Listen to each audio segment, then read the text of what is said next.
দেশের বড় ফসলের ভাণ্ডার হিসেবে পরিচিত কিশোরগঞ্জের হাওড় অঞ্চলের বিস্তীর্ণ মাঠ জুড়ে সোনালী ধানের হাতছানি।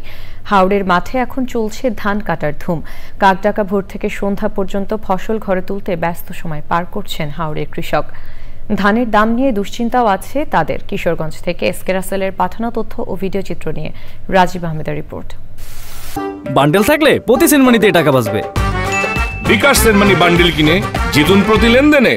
কিশোরগঞ্জের হাওর অঞ্চলে এবার বোরো ধানের ভালো ফলন হয়েছে। প্রাকৃতিক দুর্যোগ স্পর্শ করার আগেই নিরাপদে বোরো ফসল তোলার উৎসব শুরু হয়েছে। তবে ফিকে হয়ে গেছে দরিদ্র বোরো চাষিদের মুখের হাসি। অনেক চাষি 820 থেকে 900 টাকা মন দরে ফরিয়াদের কাছে বিক্রি করতে বাধ্য হচ্ছেন। আমরা যদি ধানের দরটা একটু বেশি পাই তাহলে যেন আমরা একটু পোষা যাওয়া, যেহেতু এনজিও থেকে কিস্তি মিস্তি তুলিয়া আমরা এই গৃহস্থিটা করি।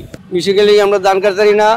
আর বর্তমানে 1000 টাকা দর ধান আছে, আমাদের ধানের দরকার 1200 টাকা মন, 1300 টাকা মন, না হলে আমাদের পুষতো না। ছক্কা ধানটা আইজং আর 29 এইগুলো ধানই ফলনে খুব ভালো হয়েছে। দুজি আল্লাহ দিয়ে গড়ে উঠে সুন্দর লাভবান হইলাম আমরা। জেলা কৃষি সম্প্রসারণ অধিদপ্তর বলছে, এবছর জেলায় বোরো ধানের আবাদের লক্ষ্যমাত্রা নির্ধারণ করা হয়েছে 1,68,100 হেক্টর জমিতে।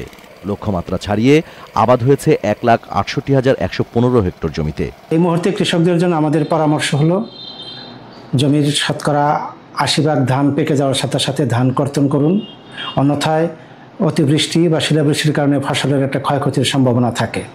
কম্বাইন হারভেস্টার অথবা লেবারের প্রয়োজন হয় কৃষকদের, তাহলে যেন সংশ্লিষ্ট কৃষি অফিসের সাথে যোগাযোগ করে আমরা তার ব্যবস্থা করার জন্য সচেষ্ট থাকব। শ্রমিকের সংকট কাটাতে হাওরে 3 শতাধিক কম্বাইন্ড হারভেস্টার মেশিন ধান কাটার কাজ করছে। এছাড়া প্রতিদিন বাইরের জেলা থেকে হারভেস্টার মেশিন আসছে।